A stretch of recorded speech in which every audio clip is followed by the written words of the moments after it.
Aujourd'hui, je voudrais nous entretenir autour de la deuxième valeur, n'est-ce pas, les pardons. Et je nous propose trois textes. Le premier se trouve dans Ephésiens 4, 32. Le deuxième dans Matthieu 6, 12. Et le dernier dans Romains 5, 5. Lisons le premier texte, Ephésiens 4, 32.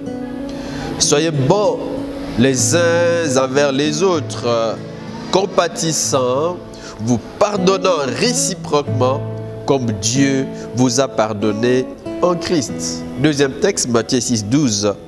Pardonne-nous nos offenses, comme nous aussi nous pardonnons à ceux qui nous ont offensés. Dans ces textes transparaissent les trois relations que le croyant, n'est-ce pas, développe dans sa vie. Je l'ai dit, la relation avec Dieu, la relation avec son prochain et la relation avec soi-même. Et les pardons touchent ces trois relations.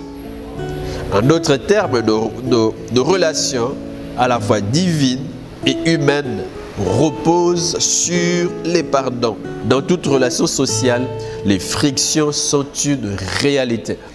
Elles ne manquent pas. Elles existent dans toute relation sociale.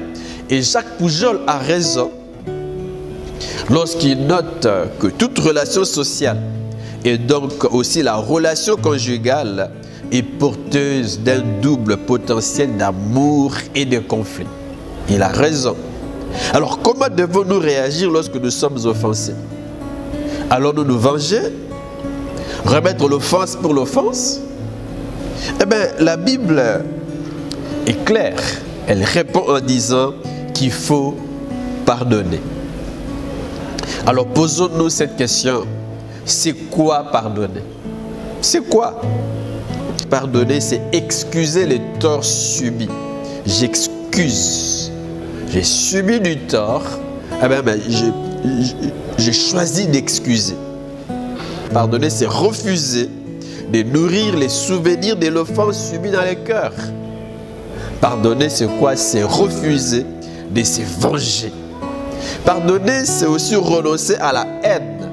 Renoncer au ressentiment. Je renonce. C'est quoi encore pardonner? Pardonner, c'est refuser de salir la réputation de l'offenseur ou de publier les torts subis. Et nous aurons peut-être un dernier élément de réponse. C'est quoi pardonner? Pardonner, c'est vraiment aimer. C'est aimer. Car le pardon est une expression d'amour. Est une expression d'amour. En d'autres termes, qui aime, pardonne. Marc 11, 25 à 26. Pardonnez les offenses qu'on peut vous avoir faites, pour que votre Père qui est dans les cieux vous pardonne lui aussi vos offenses. Vos offenses. Il n'y a pas que les autres qui peuvent offenser Dieu, qui peuvent pécher, mais vous aussi vous péchez et vous avez besoin du pardon et de Dieu et des hommes. Et si vous voulez bénéficier du pardon de Dieu, eh bien accordez les pardons aux hommes que vous voyez, sinon Dieu ne vous pardonnera pas non plus. Vous ne pardonnez pas, vous voulez implorer les pardons de Dieu. Impossible. Impossible. Pourquoi pardonner? Un troisième élément de réponse, c'est que le pardon est une thérapie.